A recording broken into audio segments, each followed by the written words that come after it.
नमस्कार दोस्तों, मैं शैलेंद्र पांडे कॉमर्स पाठशाला में आपके लिए आज टॉपिक लेकर आया हूँ कैश फ्लो स्टेटमेंट। इस चैप्टर को हम 3 क्वेश्चंस के अराउंड पढ़ेंगे। पहला व्हाट क्वेश्चन का आंसर फाइंड आउट करते समय हम इसकी मीनिंग जानने की कोशिश करेंगे, इसको डिफाइन करने की कोशिश करेंगे। वाई क्वेश्चन का आंसर जब फाइंड आउट करेंगे तो हम इसके ऑब्जेक्टिव्स को जानने की कोशिश करेंगे कि ये क्यों बनाया जाता है। हाउ क्वेश्चन का जब आंसर फाइंड आउट करेंगे तो हम ये जानने की कोशिश करेंगे कि कैश फ्लो स्टेटमेंट किस प्रॉपर फॉर्मेट के अंतर्गत बनाया जाता है और उसको बनाने के लिए कौन कौन से एडजस्टमेंट रिक्वायर्ड होते हैं। तो आइए स्टार्ट करते हैं कैश फ्लो स्टेटमेंट।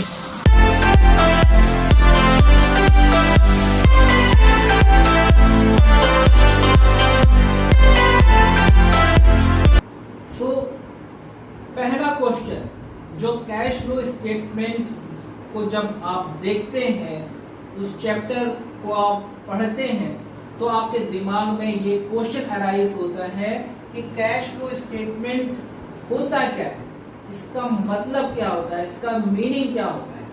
तो इसका मीनिंग बहुत ही सिंपल है। सबसे पहले कैश को सेलेक्ट कीजिए। कैश का मीनिंग इस चैप्टर में क्या है? कैश का मीनिंग इस चैप्टर में है कैश प्लस कैश इक्विवेलेंट्स। सही सुना आपने, कैश प्लस कैश इक्विवेलेंट्स। ठीक है।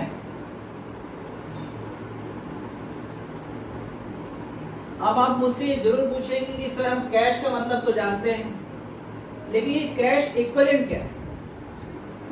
ठीक, तो यहाँ कैश इक्विवेलेंट को आप और सिंपली डिफाइन करेंगे तो इसका सिंपल मीनिंग निकल कर आता है कैश इक्विवेलेंट मतलब होता है इक्वल टू कैश। अब ये आपके लिए थोड़ा सिंपल हो गया। मतलब ये कैश इक्विवेलेंट्स वो सारे आइटम हैं जो कैश तो नहीं है लेकिन कैश के ही बराबर इंपॉर्टेंस रखते हैं, कैश के जैसे ही हैं। जैसे फॉर एग्जांपल मार्केटेबल सिक्योरिटीज। अब कोई सी भी आप सिक्योरिटीज जो आप परचेज करके रखते हैं, ठीक है, उसको एनी टाइम परचेज करके आप कैश में कन्वर्ट कर सकते हैं। तो ये कैश तो नहीं है, जो सिक्योरिटीज आपके पास है उसे हम कैश तो नहीं कह सकते, लेकिन उसे किसी भी टाइम आप कैश में कन्वर्ट कर सकते हैं। इसलिए ये कौन सी कैटेगरी में बिलोंग करेगा? Marketable securities, cash equivalents. यहां तक क्लियर है? अच्छा, फिर आप सेकंड वर्ड लीजिए, फ्लो। फ्लो मतलब क्या होता है? फ्लो का मतलब जानने के लिए एग्जांपल आपके साथ डिस्कस करूंगा। आप हर एक के घर में पानी की टंकी रहती है। पानी की टंकी में जो पानी स्टोर है ना, उसमें कभी आपने कुछ बदलते हुए देखा? उस स्टोरेज वाटर को कभी आपने बदलते हुए देखा है? नहीं। वो तो एक पानी की टंकी में जो पानी है उसमें कोई चेंजेस नहीं है, वो तो ठहरा हुआ है, उसमें आपको कोई बदलाव देखने को नहीं मिलता। लेकिन जब आप किसी नदी को देखते हैं तो उसमें क्या देखने को मिलता है? आपको बदलाव देखने को मिलता है। कभी नदी के पानी की जो गति है, स्पीड है, कभी कम हो रही है, कभी ज्यादा हो रही है ना। तो आप नदी के पानी को लिटरली क्या बोलते हैं? फ्लोइंग वाटर इसीलिए बोलते हैं, बहता हुआ पानी इसलिए बोलते हैं। क्यों? क्योंकि उसमें लगातार क्या आ रहे हैं? चेंजेस आ रहे हैं। तो हर वो चीज फ्लो है जिसमें आप क्या नोटिस करते हैं? चेंज। तो यहां पर फ्लो का मीनिंग क्या हो गया? चेंज। क्या हो गया? चेंज। ठीक है, इतना क्लियर है? कैश और फ्लो का मीनिंग क्लियर हुआ? तो मतलब एक ऐसा स्टेटमेंट जो कैश में होने वाले चेंजेस को शो करता है, उसे हम क्या बोलते हैं? Cash flow statement. आपको बता दूं, ये जो कैश फ्लो स्टेटमेंट है हम अकाउंटिंग स्टैंडर्ड 3rd रिवाइज्ड के अंतर्गत तैयार करते हैं। ओके, अच्छा, दूसरी बात, मैं फिर से फ्लो पर आता हूं। फ्लो चेंजेस, कैश में होने वाले चेंजेस को शो करने के लिए हम क्या बना रहे हैं, कैश फ्लो स्टेटमेंट। तो ये जो चेंजेस की बात कर रहा हूं या फ्लो की बात कर रहा हूं, ये दो तरीके के हो सकते हैं,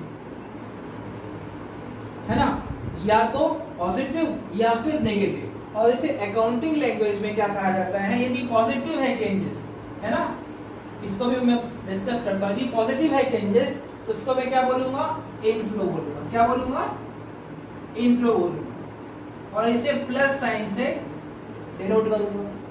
अच्छा, और यदि फ्लो या चेंज, कैश में होने वाला चेंज नेगेटिव है तो इसे मैं क्या बोलूंगा, आउटफ्लो बोलूंगा। अब इसे माइनस से शो नहीं करके हम इसे ब्रैकेट से शो करते हैं। ठीक, ओके, तो इतना क्लियर हुआ। अब यहीं पर एक मिनट के लिए मेरे साथ ठहर जाइए, थोड़ा सा शांत हो जाइए, इसको थोड़ा सा और समझो यार, जरूरत भी है ना। फ्लो, कैश में होने वाला चेंजेस पॉजिटिव और नेगेटिव, इसको थोड़ा सा एक एग्जांपल से मेरे साथ और आप समझिए, थोड़ा सा डेप्थ में जाओ, ज्यादा नहीं, है ना। जैसे एक एग्जांपल लो, बिल्डिंग, बिल्डिंग का स्टेटस दे रखा है आपको 2 साल का। बिल्डिंग है एक 2020 का स्टेटस देखा रखा है और एक 2021 का। तो 2020 में 1 लाख की बिल्डिंग शो कर रहा है और 2021 में 1,50,000 की बिल्डिंग शो कर रहा है। ठीक, तो ये बहुत ही इंपॉर्टेंट बात मैं आपको बताने जा रहा हूं। जब आप कैश फ्लो स्टेटमेंट बनाएंगे, आपके पास कंपनी फॉर्मेट में क्वेश्चन रहेगा, है ना। तो जैसे आपके साथ आपके पास 2 साल के क्या रहेंगी, जानकारी रहेंगी, तो आपको इस फिगर को नहीं लिखना है क्वेश्चन में, इस फिगर को भी आपको क्वेश्चन में नहीं लिखना है। आपको लिखना क्या है, इन 2 फिगर में होने वाला चेंज क्या है, 1 लाख से बढ़कर कितना हुआ, ये 50,000 का चेंज है। अब आप आराम से बता सकते हो कि ये चेंजेस पॉजिटिव है कि नेगेटिव। अब आराम से बोल दो कि ये क्या है, पॉजिटिव चेंजेस है, ठीक है, प्लस हो रहा है। तो प्लस साइन किसको डिनोट करता है, इनफ्लो को। ये क्या है, ये इनफ्लो। इसका अपोजिट भी हो सकता है, 1,50,000 2020 में थी बिल्डिंग की कीमत और 2021 में 1 लाख हो गई। मतलब अब ये किसको शो करेगा, आउटफ्लो को शो करेगा। ठीक है, कितना क्लियर हुआ यहाँ पर। तो कैश फ्लो स्टेटमेंट क्या है, एक ऐसा स्टेटमेंट जो कैश में होने वाले चेंजेस को शो करता है, रिप्रेजेंट करता है। और ये फ्लो 2 टाइप के होते हैं, एक इनफ्लो और दूसरा आउटफ्लो। इनफ्लो को प्लस साइन से डिनोट करते हैं और आउटफ्लो को ओपन ब्रैकेट से शो करते हैं। ठीक है, हम जब भी क्वेश्चन करेंगे, कोई भी आइटम देखेंगे, असेट्स का या लायबिलिटीज का कोई भी आइटम देखेंगे, ठीक है, तो उसमें ना तो प्रीवियस ईयर का फिगर लिखेंगे और न ही करंट ईयर का फिगर लिखेंगे। उसमें होने वाले चेंजेस कंपेयर करेंगे दोनों को, फिर दोनों फिगर को कंपेयर करेंगे, चेंजेस को नोट करेंगे और चेंजेस का नेचर देखेंगे कि वो पॉजिटिव है कि नेगेटिव। यदि वो पॉजिटिव है तो क्या कहलाएगा, इनफ्लो, और यदि वो नेगेटिव है तो क्या कहलाएगा, आउटफ्लो। इतना क्लियर हुआ। अच्छा, अब दूसरे क्वेश्चन में डिस्कस करते हैं। रिवॉर्ड तो हमारा डन हो गया, ओके।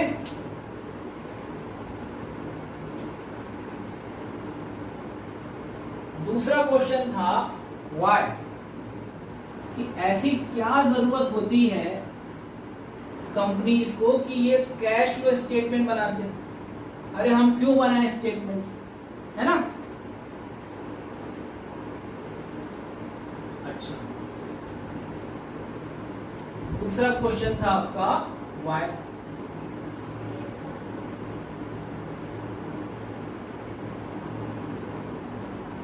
अब सेकंड क्वेश्चन है कि हम कैश फ्लो स्टेटमेंट बनाते क्यों हैं? तो कैश फ्लो स्टेटमेंट बनाने के बहुत सारे रीजंस हो सकते हैं और बहुत सारे आप इसको बोल सकते हैं ऑब्जेक्टिव। उसमें से जो मेन है वो मैं आपके साथ डिस्कस करता हूँ। पहला, हर कंपनी को जानने की इच्छा होती है कि उसके पास कैश कितना है।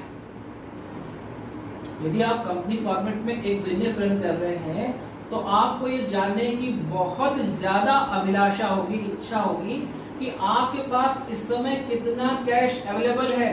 भाई यदि मुझे ये पता है कि मेरे घर में कितना पैसा है, तभी तो मैं आने वाले जो होने वाले खर्चे भविष्य में उनको प्लान कर सकता हूँ, कम कर सकता हूँ, ज्यादा कर सकता हूँ। यदि ज्यादा कैश है तो मैं ज्यादा खर्चे प्लान कर सकता हूँ, कम कैश है तो मैं अपने खर्चों में कटौती कर सकता हूँ। तो कुल मिला के कैश प्लानिंग कर सकता हूँ। यदि मुझे ये पता है कि मेरे पास कितना कैश है तो मैं क्या कर सकता हूँ, कैश प्लानिंग कर सकता हूँ। अच्छा, दूसरी बात, मैं बिजनेस को ऑपरेट कर रहा हूँ, मतलब मेरी बहुत सारी एक्टिविटीज किसमें हो रही है, बिजनेस को ऑपरेट करने में हो रही है। अच्छा, बहुत सारे मेरे एक्सपेंसेस ऑपरेटिंग हो रहे हैं, बहुत सारी मेरी इनकम ऑपरेटिंग, मतलब बिजनेस को ऑपरेशन करने के द्वारा मेरे बहुत सारे खर्चे भी हो रहे हैं और बहुत सारी इनकम भी हो रही है। तो जब मैं बिजनेस को ऑपरेट कर रहा हूं तो क्या मैं ये जानना नहीं चाहूंगा कि बिजनेस को ऑपरेट करते समय मेरे ऑपरेटिंग एक्सपेंसेस ज्यादा हो रहे हैं कि ऑपरेटिंग इनकम ज्यादा हो रही है? फिर इसको आप थोड़ा सा एक कदम और जाइए आगे।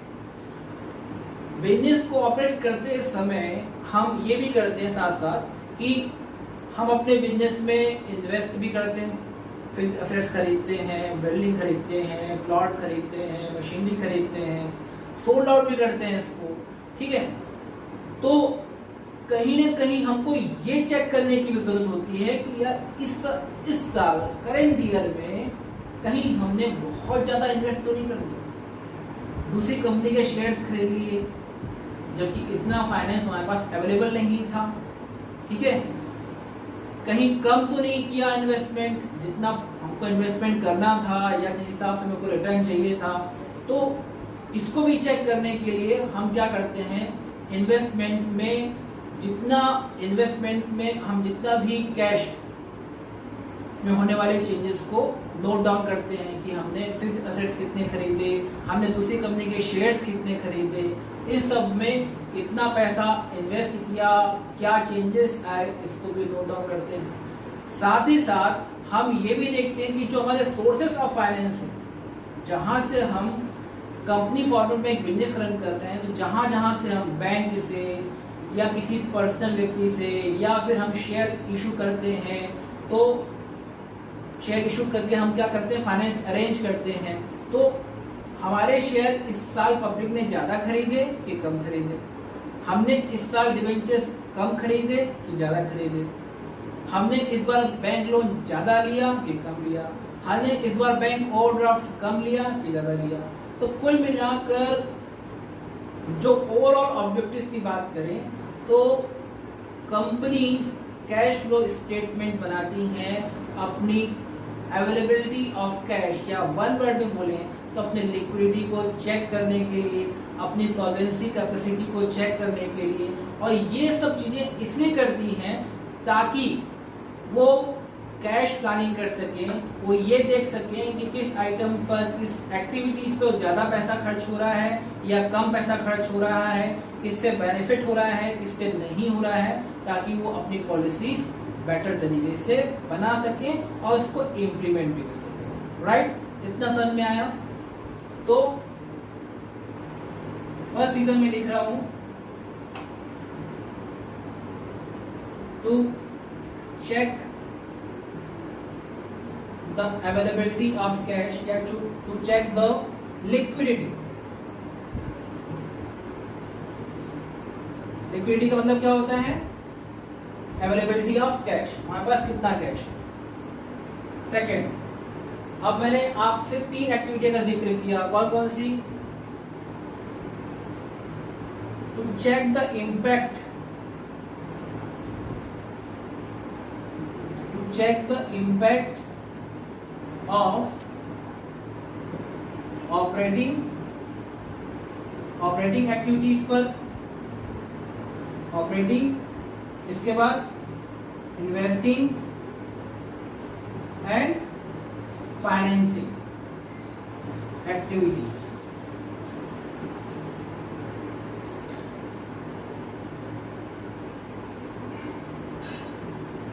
Financing activities.